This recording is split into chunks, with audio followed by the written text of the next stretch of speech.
Cela fait un mois que la cousine de Davy, Delphine Jubilard, a brutalement disparu. Sur le moment, tout va très vite parce qu'on se dit qu'elle ne peut pas disparaître comme ça. Je me suis dit, bon, elle a dû partir de la maison, c'était le premier jour, c'était rien de...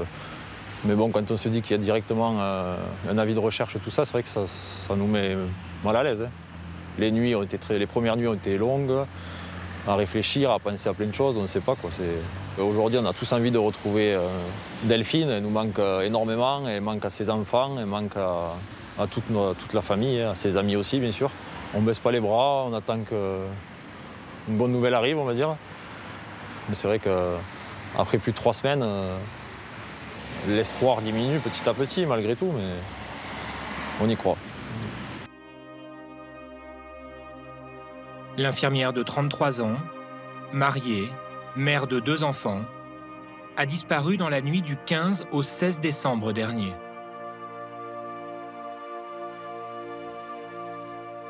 Le mystère a pour toile de fond Cagnac-les-Mines, 2600 habitants, à 10 km au nord d'Albi.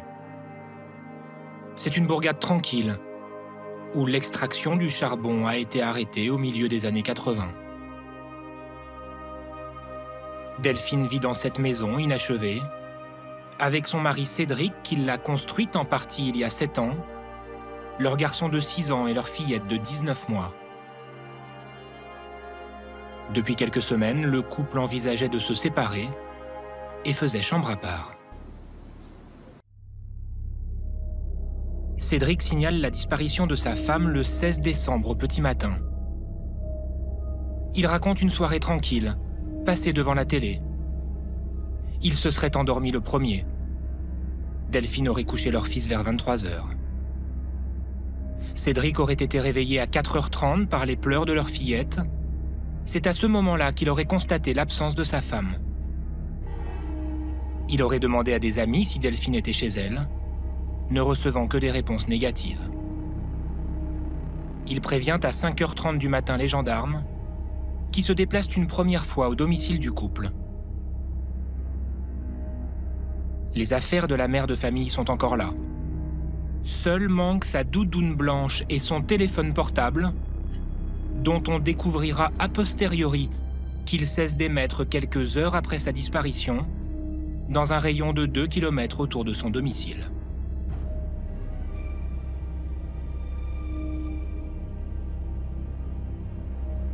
Les gendarmes débutent aussitôt une enquête de voisinage.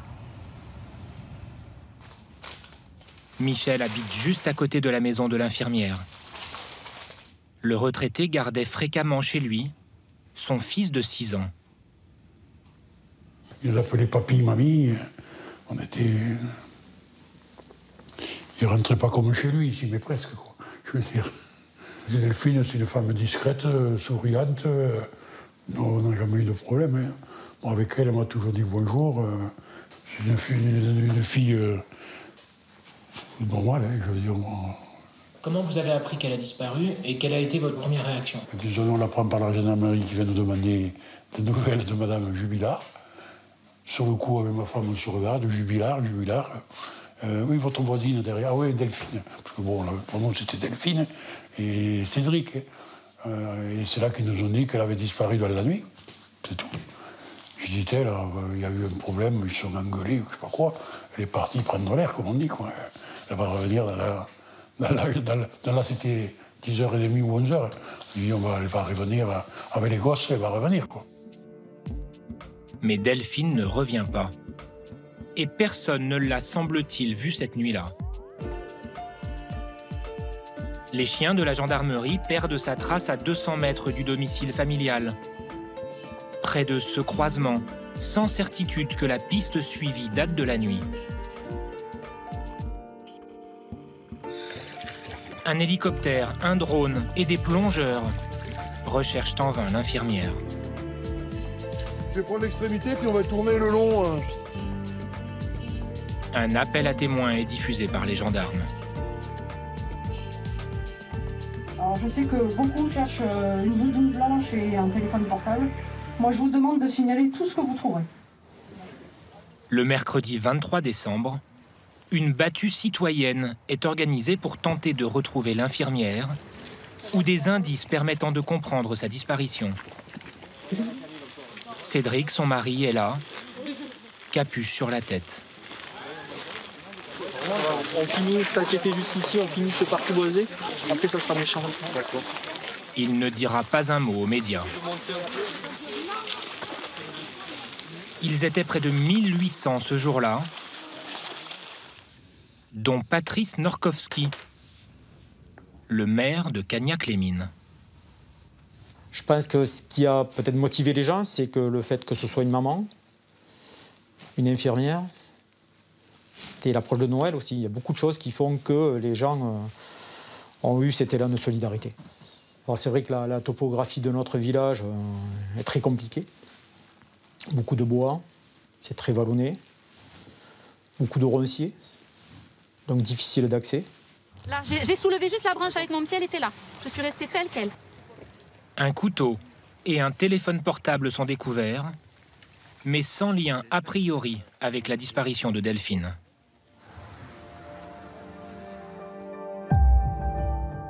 La mère de famille aurait-elle pu quitter volontairement son domicile ?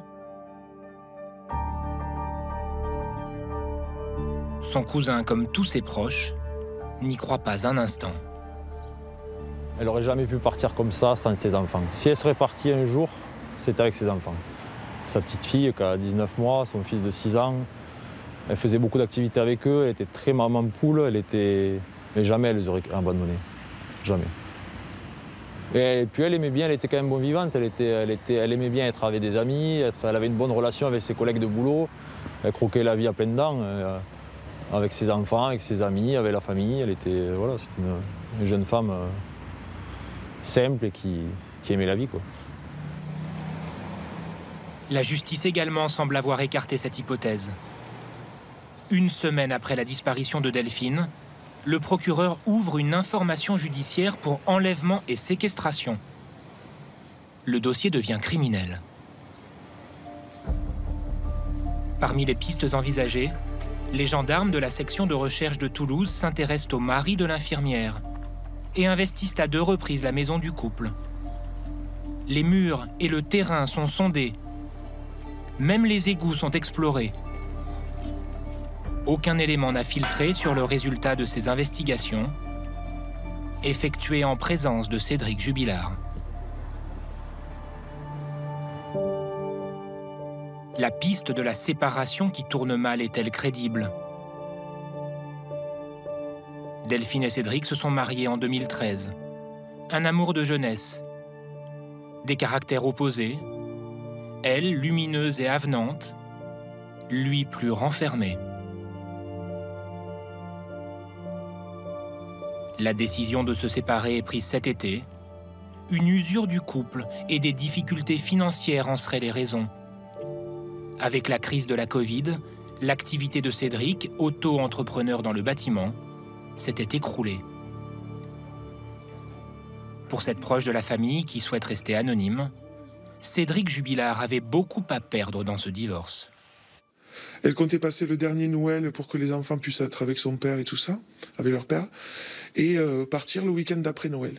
Et Cédric savait pour le divorce, mais il ne savait pas qu'elle allait vraiment partir, quitter la maison. Voilà. Puis elle s'est quand même investie dans cette maison, donc pour qu'elle veuille partir et la laisser derrière elle. Et puis elle comptait partir avec ses enfants.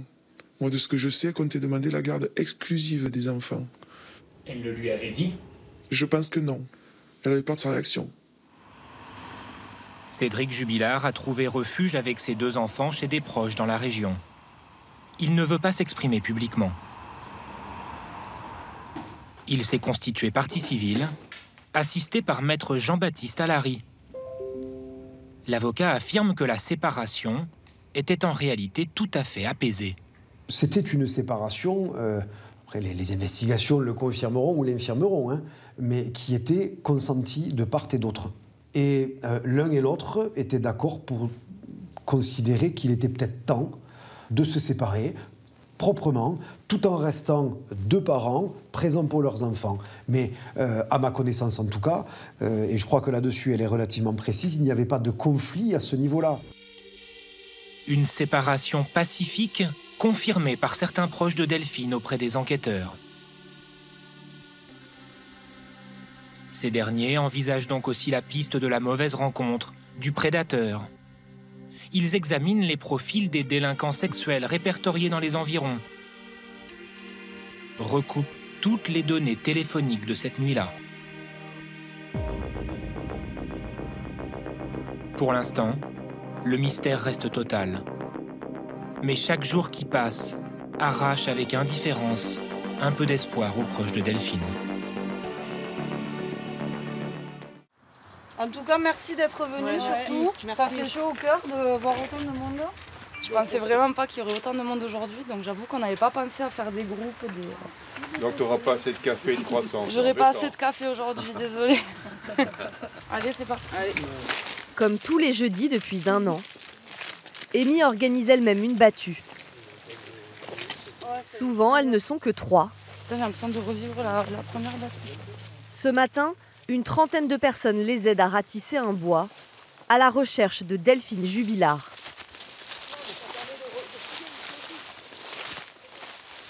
On la cherche parce qu'il faut absolument la retrouver, mais d'un autre côté, il y a le côté rassurant de ne pas la retrouver parce que forcément, si on ne la retrouve pas dans les bois, c'est qu'il y a toujours l'espoir. Amy, 30 ans, est l'une des meilleures amies de Delphine. C'est quand même une maman qui a la trentaine, qui s'évapore comme ça du jour au lendemain. Faire du mal à une femme, c'est horrible. À une mère, laisser 2 enfants sans leur maman, c'est encore pire. C'est inacceptable. Les amis de Delphine marchent inlassablement à la recherche d'indices ou d'un corps dans ce terrain accidenté, envahi de ronces. Ouais, non, ça monte trop. Là, c'est chercher pour chercher. Ça monte trop. En plus, il faut s'imaginer que c'était dans la nuit. Donc, alors, il faudrait bien connaître le terrain et savoir s'il y a des cavités. 1 an après la disparition de la jeune infirmière, les enquêteurs sont convaincus que son mari, Cédric Jubilard, l'a tuée avant de faire disparaître son corps. Mais à ce jour, la justice n'a ni aveu, ni preuve irréfutable. Plongé dans les secrets d'une affaire criminelle hors norme.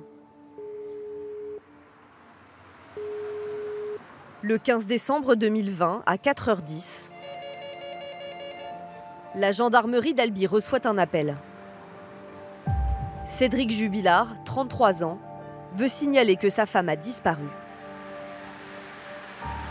Il explique avoir été réveillé par les pleurs de sa fille et avoir constaté que son épouse n'était plus là. 2 gendarmes se rendent au domicile du couple.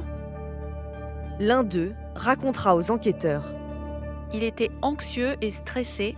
Il ne trouvait vraiment pas normal que sa femme ne soit pas là. Il était en panique. Il a pleuré 1 fois. Selon Cédric Jubilard, seul manque une doudoune blanche et le téléphone de Delphine. Il borne sur l'antenne de la commune.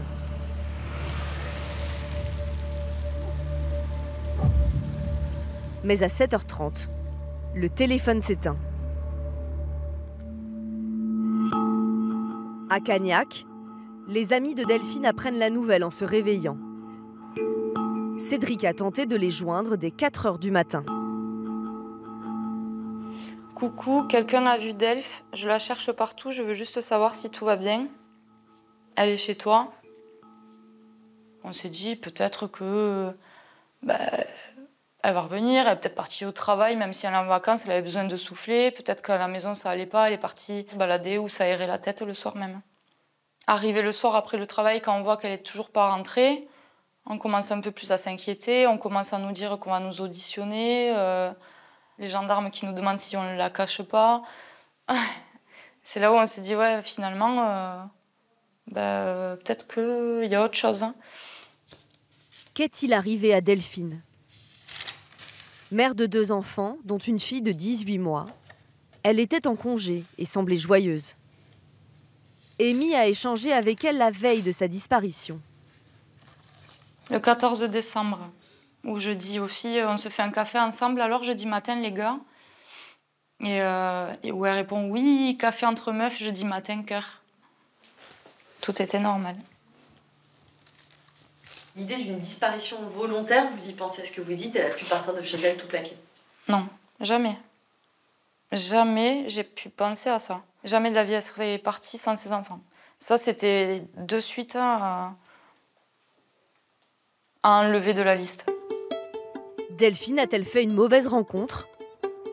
Les chiens de la gendarmerie reniflent sa trace depuis chez elle jusqu'à ce stop. Mais impossible de savoir si cette piste remonte à la nuit de la disparition. Les enquêteurs interrogent Cédric Jubilard et découvrent que le couple traversait une crise profonde. Delphine a demandé le divorce il y a plus de 3 mois. La procédure est en cours. Nous avons chacun notre avocat. Savez-vous si Delphine entretenait une relation extra-conjugale? Elle téléphone en cachette. Elle a changé ses codes. Donc on peut supposer qu'elle me cache des choses. La vie du couple se retrouve alors au cœur des investigations.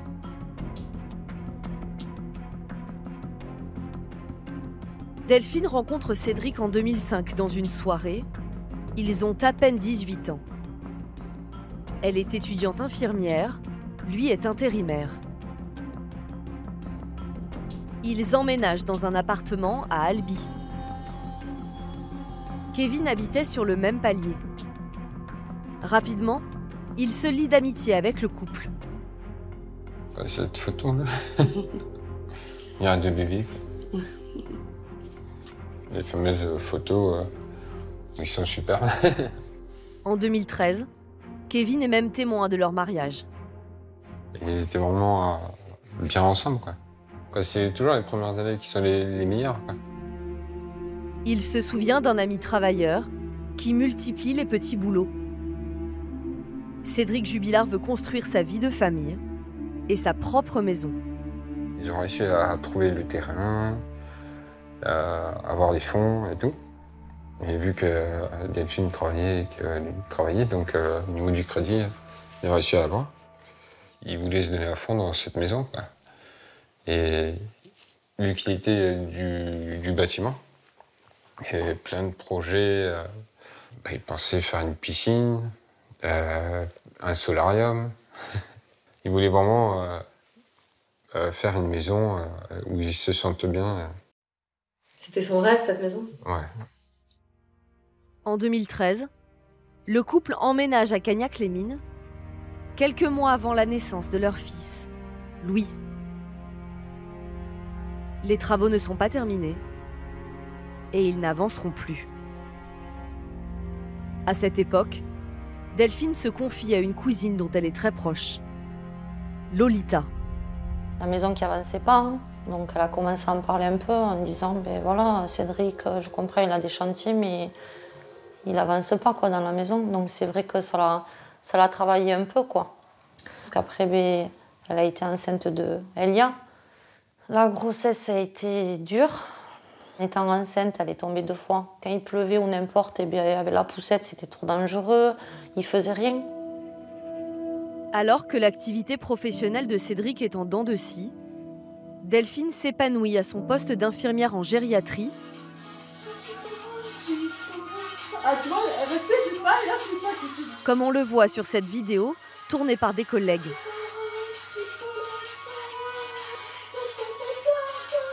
Une partie de son entourage est perplexe devant ce couple aux personnalités très différentes. Quand on était entre nous, entre filles, c'était Delph vraiment la rayonnante qui rigolait, elle rentrait dans enfin, on rigolait vraiment de tout et de rien sans filtre.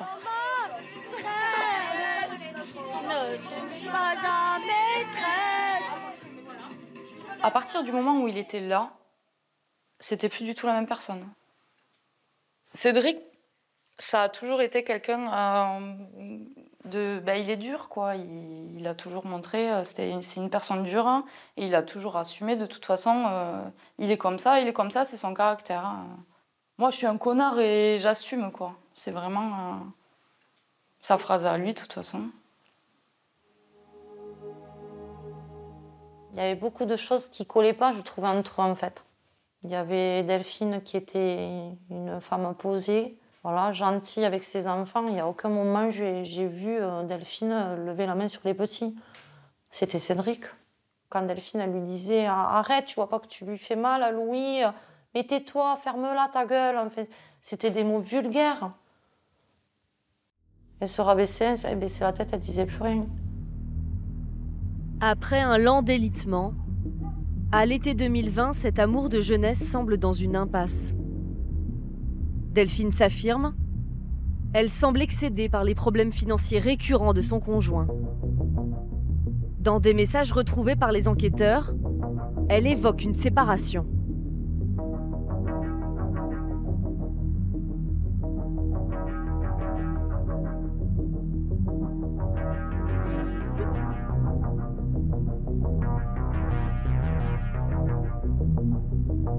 Quelques jours plus tard, sur un site de rencontre, Delphine commence à échanger avec un autre homme. Il a 35 ans, il est vendeur dans la région. Ils se rencontrent plusieurs fois et s'appellent tous les jours.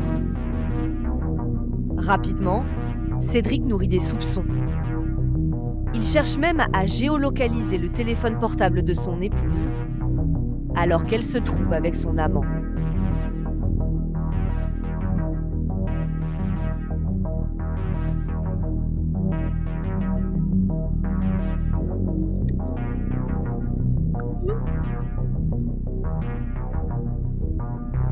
Trois mois avant la disparition, le divorce est acquis. Mais Cédric Jubilard continue à enquêter sur sa femme. Début décembre 2020, il subtilise la carte bleue de Delphine et consulte l'historique de ses dépenses à un distributeur. Il y découvre un achat de lingerie, une location de voiture et une réservation d'hôtel. Pour Delphine, le projet d'une nouvelle vie semble s'accélérer. Le jour de sa disparition, son amant lui annonce qu'il se sépare de sa femme.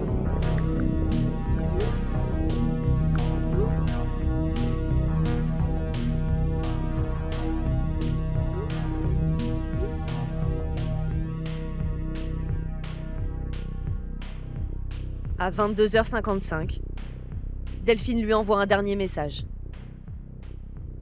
Elle ne donnera plus jamais signe de vie. Les semaines passent et les éléments troublants vont s'accumuler contre Cédric Jubilard. C'est une disparition inquiétante. Un meurtre ou un enlèvement. Les suites des recherches pour retrouver une jeune mère de famille disparue dans un village du Tarn. 8 jours après la disparition, alors qu'un millier de personnes est rassemblé pour prêter main forte aux gendarmes, le comportement de Cédric Jubilard interroge, notamment Amy, l'amie de Delphine. J'ai ressenti ce besoin d'être à ses côtés le jour de la battue et de lui montrer que j'étais là pour le soutenir et là pour lui. Il le sait, hein, que c'était le suspect numéro 1, que tout le monde le regardait à lui, que voilà, tous les regards étaient braqués vers lui. Je sais pas, j'avais pas l'impression qu'il cherchait, j'avais envie de lui dire mais on s'en fout, enfin, on est là pour chercher ta femme, donc... Dans le quartier où vit le couple, Madame, bonjour, c'est la gendarmerie. Les gendarmes recueillent des témoignages embarrassants pour Cédric Jubilard. D'abord une voisine qui habite à 100 mètres du couple. Elle raconte qu'aux environs de 23h ce soir-là, alors qu'elle était sortie fumer une cigarette, elle a entendu la voix d'une femme. J'ai entendu des cris de peur. Ceux-ci m'ont glacée. Pour moi, c'était des cris d'adultes. Il y a eu des aboiements en même temps. S'agissait-il de la voix de Delphine? Le fils du couple, âgé de 6 ans, est questionné.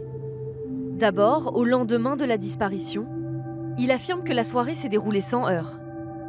Mais un mois plus tard, il décrit une altercation entre ses parents. Ils se disputaient. Après, j'entendais des gros mots. J'entendais. Alors, puisque c'est comme ça, on va se séparer. De son côté, Cédric Jubilard a toujours affirmé que la soirée s'était passée dans le calme. Il dit s'être couché à 22h30 et il a une hypothèse. Delphine serait peut-être sortie promener les chiens. Selon lui, elle en avait l'habitude. Une version qui étonne un voisin, Michel. Il habite en face des Jubilards. Non, on l'a jamais vu le jour avec les chiens, ni le soir, hein. Ça c'est sûr et certain. Mais bon, le soir, on a les volets fermés. Mais bon, on rentre des fois à des heures un peu plus tardives, vers 9h, 10h. On l'aurait croisé dans la ville, dans le village, dans le lotissement. Surtout que c'était pas une fille à partir de la nuit. Non. Mystère. Un autre voisin affirme, lui, que la voiture de Delphine a été déplacée pendant la nuit.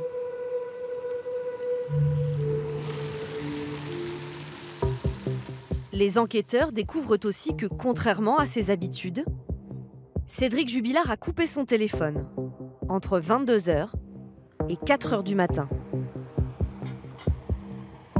Enfin, la première gendarme arrivée chez les Jubilard à 4h50 se souvient avoir aperçu le mari en train de mettre du linge dans la machine à laver. Et le lendemain, les enquêteurs saisissent dans le tambour une couette. Cédric Jubilard aurait-il cherché à dissimuler des indices ? Les enquêteurs en sont persuadés. Plusieurs proches dans l'entourage du couple racontent aux gendarmes que l'homme aurait proféré des menaces de mort à l'encontre de son épouse. Une fois, il a dit textuellement « J'en ai marre de celle-là, je crois que je vais la tuer, l'enterrer, personne ne la retrouvera. » Et donc c'est vrai que quand on est énervé après quelqu'un, on dit « Oh, j'en ai marre, je vais le tuer. » Mais bon, jamais je vais le tuer, je vais l'enterrer, personne ne le retrouvera, quoi. Enfin... Sur un moment, évidemment, personne n'y croit. Ben non, non. Les gendarmes perquisitionnent la maison et la voiture du couple, fouillent le jardin, sondent les canalisations. En vain. Cédric est examiné par un médecin le jour de la disparition. Il ne porte pas de traces de blessures. L'enquête semble dans une impasse. Les gendarmes vont alors tenter d'obtenir des aveux. Le 16 juin dernier, Cédric Jubilard est placé en garde à vue en même temps que sa mère et son beau-père. Jean-Baptiste Allary est son avocat. Il l'assiste pendant 44 heures. La gendarmerie de Gaillac est entièrement réquisitionnée. Une dizaine de gendarmes sont réunis et assistent en temps réel aux auditions, assistent à tout ce qui se passe. Et à chaque fois qu'une pièce est évoquée pendant une audition, la porte s'ouvre et la pièce en question est tendue au service enquêteur pour pouvoir poursuivre l'audition. Donc tout est extrêmement coordonné. C'est une machine implacable qui a pour seul et unique dessein des aveux. Tout est fait pour ça. L'essentiel des auditions ont eu lieu à des heures extrêmement tardives. La dernière audition s'achève à plus de 3 heures du matin, jusqu'à d'ailleurs l'un des derniers événements de la garde à vue qui va consister en une confrontation, une mise en présence entre Cédric Jubilard et sa maman, une maman que les services enquêteurs auront pris soin de broyer psychologiquement pendant 48 heures. Et d'ailleurs, elle finit par lui dire et par l'implorer. Cédric, si tu as fait quelque chose pour toi, pour les enfants, pour la vérité, pour qu'on puisse faire le deuil, pour qu'on puisse avancer, elle le supplie, dis-le. Cédric répondra, mais maman, je n'ai rien fait. Pas d'aveu. Mais Cédric Jubilard est mis en examen pour meurtre sur conjoint et placé en détention. 2 avocats supplémentaires prennent en charge sa défense. Alexandre Martin et Emmanuel Franck soulignent que les éléments reprochés à leur client ne sont pas des preuves et n'en font pas un criminel. c'est une enquête qui a été menée avec le préalable que Cédric Jubilard était certainement le coupable. Donc à partir de là, vous avez tous les actes d'investigation qui tentent de se centraliser vers cette opinion première, cette conviction première des gendarmes, une conviction qui apparaît quelques heures après la disparition. Les avocats prennent l'exemple de la fameuse couette passée à la machine à laver et présentée comme un élément à charge, mais dont les résultats d'analyse ne sont toujours pas connus, 1 an après. Imaginez bien que cet homme aurait enlevé la couette bien avant que les gendarmes arrivent. Il avait tout le temps, il n'est pas surpris chez lui, il a tout le temps puisque c'est lui qui les appelle, il pouvait très bien les appeler le lendemain. Je pense que c'est un leurre en réalité, hein, cette couette. Au final, même si cette expertise nous dit qu'il y a de l'ADN de Delphine, quoi de plus normal, c'est chez elle. Si on nous dit il y a des micro-traces de sang, ça peut s'entendre aussi sur une couette. Donc au final, cette couette va certainement rien donner. Et ça a été agité comme un élément à charge principal, l'élément qui faisait tomber Cédric Jubilard. Les 2 avocats rappellent aussi que les plus proches voisins du couple n'ont pas entendu de cris ce soir-là. Et que les déclarations du fils de 6 ans sont changeantes. Pour eux, la justice n'a jamais considéré sérieusement d'autres pistes, comme celle d'un rôdeur. Ce que l'on sait, c'est d'abord que Delphine Jubilard était en horaire décalé puisqu'elle travaillait de nuit et que donc lorsqu'elle était en congé, eh bien, elle était insomniaque. Ce que l'on sait aussi, c'est qu'elle pouvait parfois se promener la nuit. La semaine avant sa disparition, elle était sortie dans la nuit pour regarder les étoiles puisque c'était la période des étoiles filantes au mois de décembre 2020. On ne sait pas du tout finalement si elle a pu sortir ou pas et les raisons pour lesquelles elle aurait pu sortir. Les avocats de Cédric Jubilard ont déjà contesté à 3 reprises le maintien en détention de leur client, sans succès jusqu'ici. La dernière audience à la Cour d'appel de Toulouse s'est déroulée le 16 novembre dernier, en présence de membres de la famille de Delphine, qui restent très discrets, mais s'opposent fermement à la remise en liberté de Cédric Jubilard.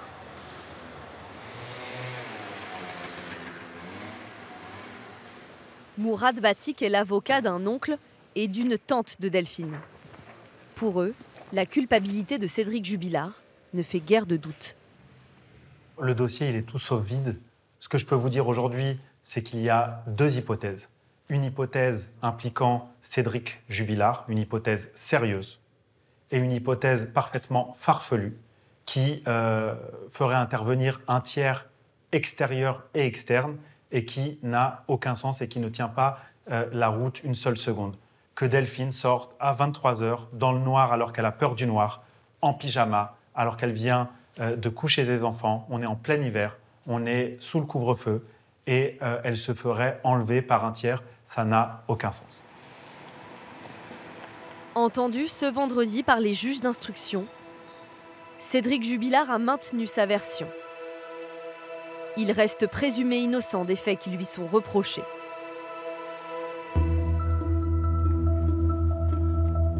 Pour célébrer en son absence son 34e anniversaire, des proches de la jeune femme se sont rassemblés devant chez elle, le 15 novembre dernier.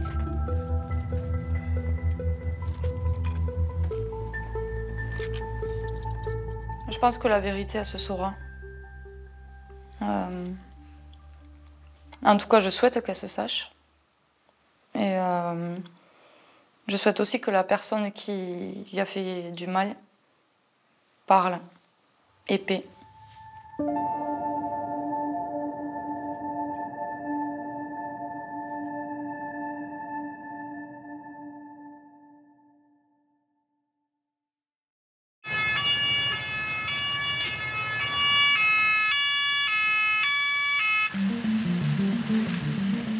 Il est l'un des détenus les plus connus de France et ne sort de son isolement que pour aller réclamer sa libération auprès de la justice. Depuis 1 an que Cédric Jubilard a été incarcéré et mis en examen, ses avocats s'acharnent et ont déjà plaidé 6 fois pour sa remise en liberté. Une demande à nouveau rejetée par les juges il y a 2 semaines. On est scandalisé parce que la justice s'entête, parce que la justice a du mal à faire machine arrière, parce que la justice part d'une idée préconçue que ça ne peut être que lui, ce qui est un raisonnement hallucinant et insupportable. On ne sait pas ce qui s'est passé, on ne sait pas si cette femme, à l'heure où je parle, est décédée, si elle a été enlevée, on ne sait rien.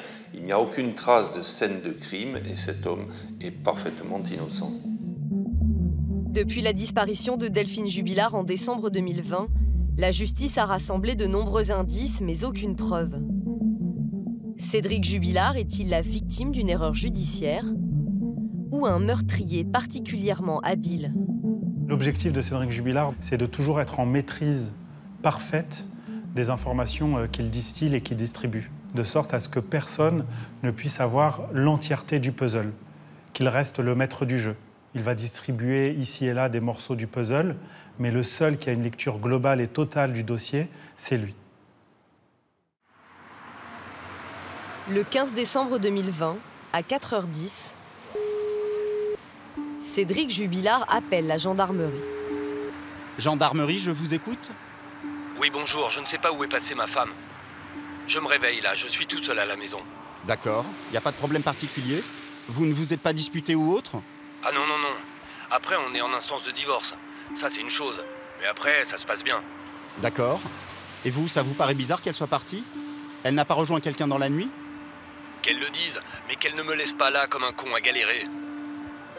Moi, ce qui m'importe, c'est de voir si elle est en danger, ou si elle n'est pas en danger. Je préfère partir du principe qu'elle est en danger. Je vais vous envoyer une patrouille.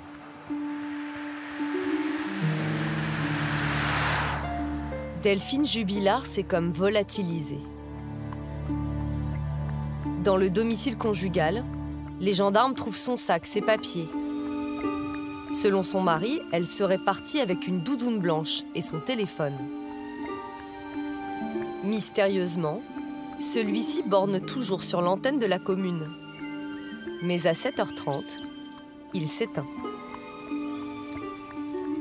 À Cagnac-les-Mines, les amis de Delphine apprennent la nouvelle en se réveillant. Cédric a tenté de les joindre avec insistance dès 4h du matin. Coucou, quelqu'un a vu Delph? Je la cherche partout, je veux juste savoir si tout va bien. Elle est chez toi? On s'est dit peut-être que... elle va revenir, elle est peut-être partie au travail, même si elle est en vacances, elle avait besoin de souffler. Peut-être qu'à la maison ça allait pas, elle est partie, je sais pas, se balader ou s'aérer la tête le soir même. Arrivé le soir après le travail, quand on voit qu'elle est toujours pas rentrée, on commence un peu plus à s'inquiéter, on commence à nous dire qu'on va nous auditionner, les gendarmes qui nous demandent si on ne la cache pas. C'est là où on s'est dit, ouais, finalement, peut-être qu'il y a autre chose. Hein. Les enquêteurs interrogent également Cédric Jubilard. Le mari brosse le tableau banal d'un couple qui se sépare. Delphine a demandé le divorce il y a plus de 3 mois. Elle me reproche de ne pas avancer les travaux de la maison. On ne se regardait plus et on s'est éloigné. J'ai remarqué une certaine amélioration dans notre couple depuis que j'ai commencé à reprendre les travaux de la maison. Par contre, à ma connaissance, elle voulait toujours divorcer. Nous avons chacun notre avocat. Malgré la situation actuelle, il nous arrivait de coucher ensemble de temps en temps. Savez-vous si Delphine entretenait une relation extra-conjugale? Beaucoup de suppositions de ma part, mais je n'ai pas de preuves. Elle téléphone en cachette, elle a changé ses codes. Donc on peut supposer qu'elle me cache des choses. Vous est-il déjà arrivé de vous disputer violemment? Non, jamais violemment. On a eu des disputes comme tous les couples. Mais les enquêteurs vont découvrir que, contrairement à ce que Cédric Jubilard leur raconte, la séparation aurait été beaucoup plus conflictuelle. C'est en 2014, au temps du bonheur, que Cédric et Delphine ont emménagé dans le petit village de Cagnac-les-Mines, sur les hauteurs d'Albi.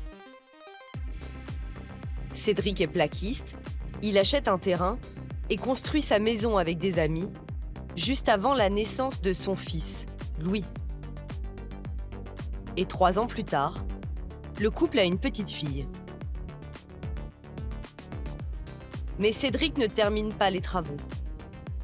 Au milieu de ce chantier permanent, peu à peu, l'amour de jeunesse entre deux personnalités de plus en plus différentes se délite. Il y avait beaucoup de choses qui collaient pas, je trouvais, entre eux, en fait.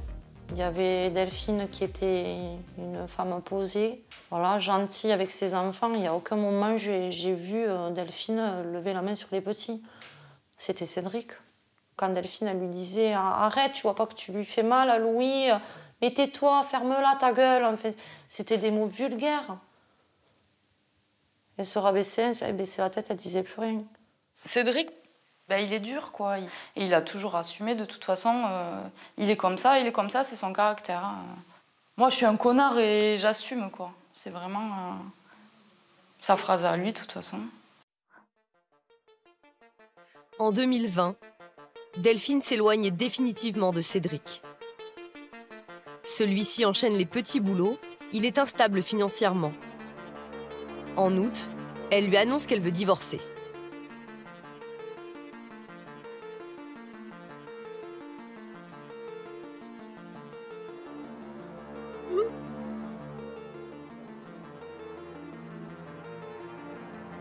Quelques jours plus tard, sur un site de rencontre, Delphine commence à échanger avec un autre homme.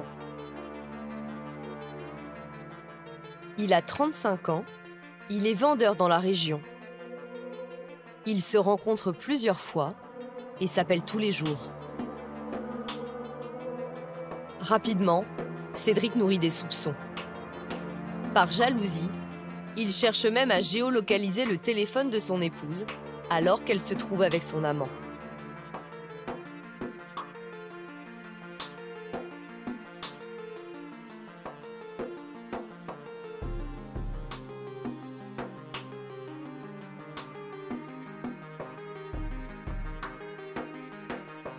Cédric Jubilard continue à enquêter sur sa femme. Il subtilise la carte bleue de Delphine et consulte l'historique de ses dépenses à un distributeur. Il y découvre un achat de lingerie, une location de voiture et une réservation d'hôtel. Pire, durant l'automne, Cédric Jubilard apprend par son fils que Delphine lui a présenté son copain lors d'un appel en visio. Cédric comprend qu'il s'agit de son amant, il est furieux. Auprès de plusieurs proches, il aurait alors menacé de mort son épouse. Nous avons pu rencontrer un membre de la famille Jubilard qui nous a raconté la scène. Il a dit textuellement « J'en ai marre de celle-là, je crois que je vais la tuer, l'enterrer, personne ne la retrouvera. » Et donc c'est vrai que quand on est énervé après quelqu'un, on dit « Oh, j'en ai marre, je vais le tuer. » Mais bon, jamais je vais le tuer, je vais l'enterrer, personne ne le retrouvera, quoi. Sur un moment, évidemment, personne n'y croit. Ben non, non. Non, non. C'est dans ce contexte orageux que pour Delphine, le projet d'une nouvelle vie s'accélère soudainement.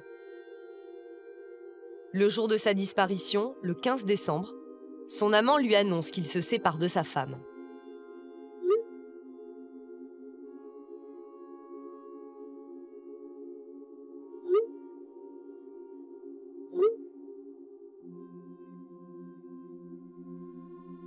À 22h55, Delphine lui envoie un dernier message. Elle ne donnera plus jamais signe de vie.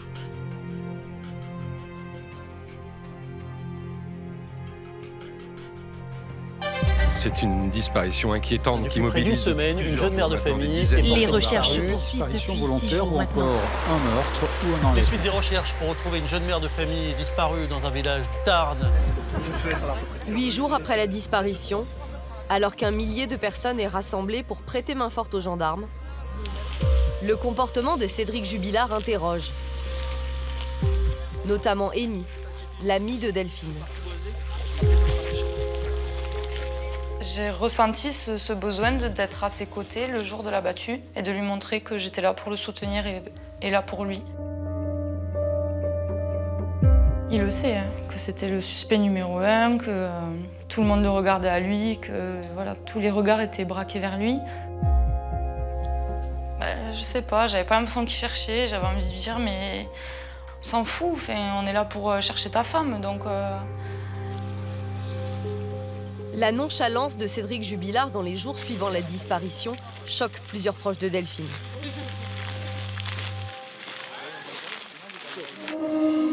Mais cette attitude ne perturbe pas Samy, un très bon ami de Cédric Jubilard. Je l'ai croisé, Cédric m'a dit que c'était...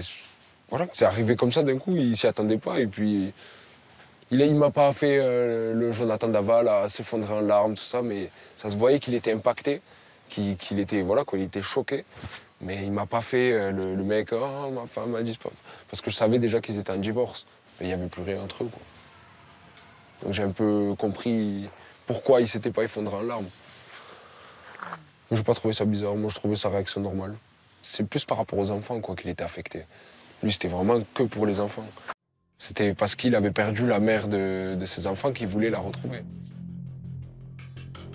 Sa femme disparue, Cédric Jubilard refait sa vie. En quelques semaines, il flirte avec plusieurs femmes, puis se met en couple avec Séverine, la mère de l'un de ses amis. Il s'affiche avec elle lors d'un rassemblement organisé pour les 5 mois de la disparition de Delphine. Cédric Jubilard semble décontracté et s'amuse même de sa soudaine célébrité. Toute la France est contre lui, mais il s'en fout. Ça le dérange pas, lui, tant qu'il vit bien sa vie, franchement, il s'en fout des autres. Faut accepter les différences de tout le monde. Lui, il est comme ça, il aime blaguer. C'est comme je dis, là, juste parce qu'il est passé à la télé, il m'a envoyé un message, il m'a dit « Salut, c'est l'homme le plus connu de Cagnac ». Mais c'est sur un ton d'humour, il faut juste, voilà. C'est son caractère, quoi. Il va pas se changer juste pour plaire aux gens et pour plaire aux médias. C'est sûr que dans cette affaire, ça tombe mal pour lui d'avoir un caractère comme ça, mais... Il se doutait qu'il y allait avoir un problème avec la justice dans pas longtemps, quoi. Il me disait « Ils vont pas tarder à me saouler ».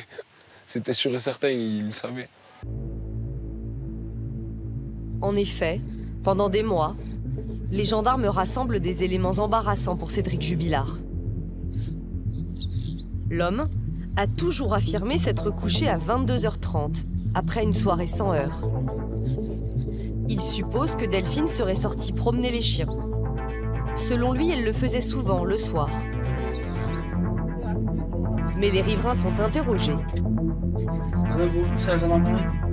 Tous démentent que Delphine avait cette habitude. Fait troublant, l'une d'entre eux, qui habite à 100 mètres, a entendu vers 23h des hurlements de femmes semblant provenir du domicile du couple. J'ai entendu des cris de peur, ceux-ci m'ont glacé. Pour moi, c'était des cris d'adultes. Il y a eu des aboiements en même temps. Un autre voisin affirme, lui, que la voiture du couple a été déplacée pendant la nuit. Pourquoi Cédric Jubilard a-t-il coupé son téléphone à partir de 22h? Et pourquoi s'affairait-il à mettre du linge dans la machine à laver à 4h du matin, à l'arrivée des gendarmes? Aurait-il cherché à dissimuler les traces d'une dispute qui a mal tourné? Il est examiné. Il n'a aucune trace de blessure. Lors des perquisitions, les enquêteurs trouvent bien une micro-trace de sang de Delphine sur le pyjama de Cédric. Mais pas de véritable preuve d'une scène de crime. Les gendarmes vont alors tenter d'obtenir des aveux. Le 16 juin 2021, Cédric Jubilard est placé en garde à vue. Après 2 jours d'interrogatoire où il campe sur ses positions, à 3h du matin, les enquêteurs essaient de le faire craquer. Nous avons travaillé toutes les hypothèses possibles. Nous les avons toutes vérifiées. Mais il s'avère que Delphine n'est jamais sortie de chez vous, monsieur Jubilard. Je n'ai rien fait. Vous êtes un menteur, monsieur Jubilard. Vous mentez à tout le monde, même à votre avocat. Maintenant, il va falloir être courageux. Oui, du courage. Mais il faut y aller, sinon vous allez droit dans le mur. Je n'ai rien fait. Aujourd'hui, c'est nous qui vous posons les questions. Mais demain, ce seront vos enfants. Il faut leur répondre maintenant, monsieur Jubilard. Je n'ai rien fait. J'irai dans le mur avec vous. Elle vous trompe. Elle a un amant pour qui elle achète de la lingerie fine et avec qui elle va à l'hôtel. Et ce soir-là, elle vous annonce qu'elle part s'installer avec cet amant. Et là, vous vous emportez. La situation dégénère. Regardez cette photo de famille. Regardez-la bien. Rien? Ça ne vous fait rien? Je n'ai rien fait. Je vous jure que je n'ai rien fait. Pas d'aveu. Mais Cédric Jubilard est mis en examen pour meurtre sur conjoint et placé en détention.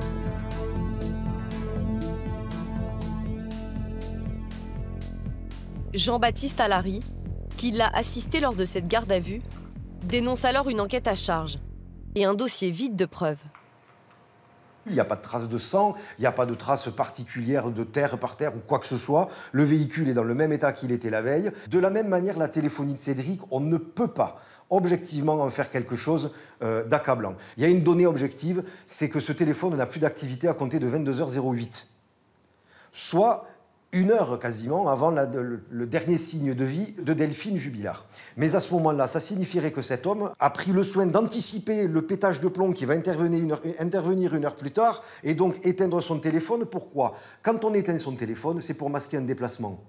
C'est pas pour déguiser une dispute à la maison. Les constatations de ces gendarmes ont été interprétées de la pire des manières, de la manière la plus accusatrice qui soit. Ça ne démontre en aucune manière un crime. En aucune manière. Plusieurs mois passent, et à l'automne, 2 nouveaux témoignages viennent incriminer Cédric Jubilard et pourraient enfin fournir à la justice un scénario. Le 26 novembre dernier, devant la juge d'instruction, le fils Louis décrit une scène de bagarre entre ses parents le soir de la disparition de sa mère. Je les ai vus parce qu'en fait, j'étais descendue de mon lit. La porte était un petit peu ouverte et je regardais. J'ai entendu « Arrête-toi !» C'était maman qui disait ça.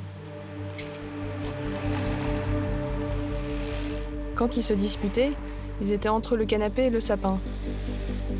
Ils se poussaient avec les 2 bras. Une fois papa, une fois maman. Je suis retournée me coucher parce que j'entendais papa venir et j'ai eu peur d'être grondée. Il a refermé la porte. Dans le même temps, dans le plus grand secret, la justice recueille les confidences stupéfiantes d'un détenu. Marco, 35 ans, dont 15 passés derrière les barreaux pour viol et menaces de mort. À Toulouse, il est le voisin de cellule de Cédric Jubilard. Il affirme que ce dernier lui a avoué le meurtre. Il aurait d'abord vu un message de l'amant de sa femme avec qui elle textotait. Il a pris son téléphone et a vu les messages. C'est ça qui l'a fait vriller. Il se dit être le plus grand cocu de France. Cédric m'a dit qu'il avait enterré l'autre en parlant de sa femme, mais qu'elle n'était pas enterrée profond. Cela l'a inquiété que son corps puisse être découvert à l'approche de l'hiver. Il m'a précisé qu'il s'agit d'un endroit qui avait brûlé.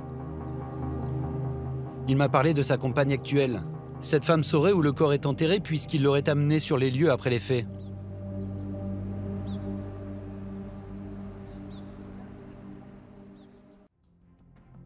Remis en liberté, Marco va chercher à découvrir le lieu exact. Il prend contact avec Séverine et lui raconte qu'il veut aider Cédric et déplacer le corps de Delphine. Le 6 décembre, Séverine le conduit à Cagnac-les-Mines jusqu'à une ferme qui a brûlé quelques mois plus tôt. Elle est située à proximité du domicile des Jubilard.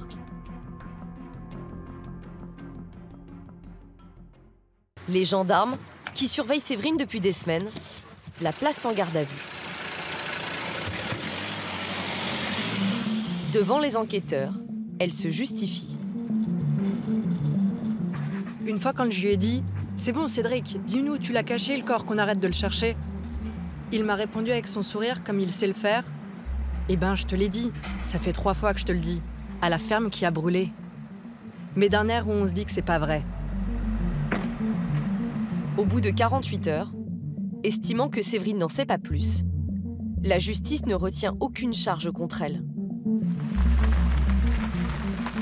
Pendant des semaines, la zone entourant la ferme est fouillée. en vain.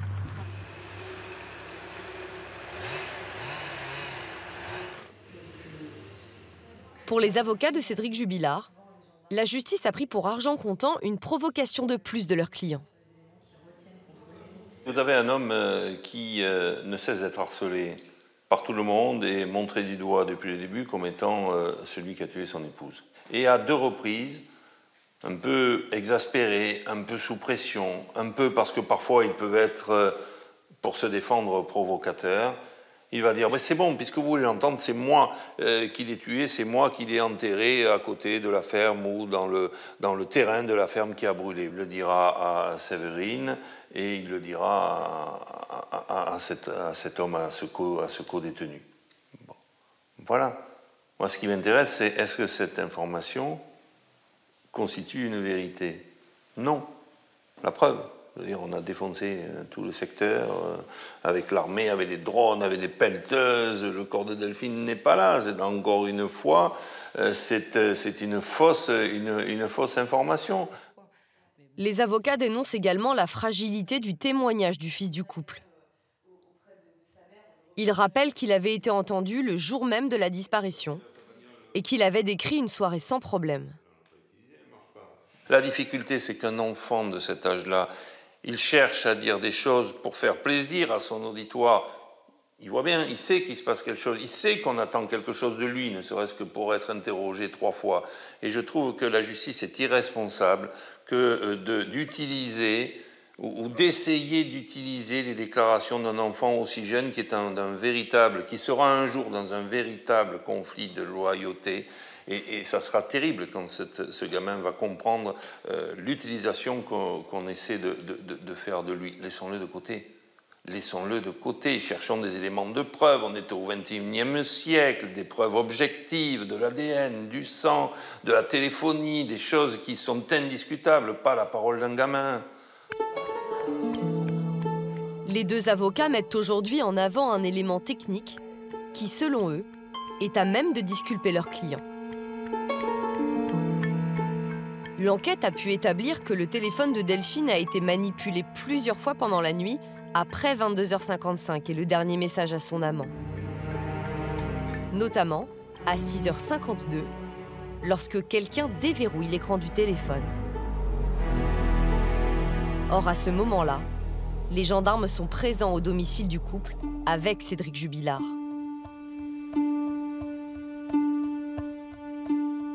Mais là encore, l'accusation et les parties civiles font une toute autre interprétation. Le téléphone va être manipulé à 6h52, à un moment où Cédric serait potentiellement avec les gendarmes, sauf que ce que l'on sait, c'est que pendant l'heure où Cédric Jubilard va être avec les gendarmes, il va y avoir une période de 20 minutes où il va être à l'intérieur du domicile avec les enfants sans surveillance des gendarmes, pendant que ces derniers feront des constatations extérieures sur le véhicule de Cédric et de Delphine. Si quelqu'un a pu déverrouiller le téléphone, c'est Cédric bien plus que n'importe qui d'autre. Le mystère de la nuit du 15 décembre est encore loin d'être résolu. L'instruction et les recherches pour retrouver le corps de Delphine Jubilard vont se poursuivre pendant des mois. Cédric Jubilard reste présumé innocent. S'il était renvoyé devant une cour d'assises, il encourrait la réclusion criminelle à perpétuité.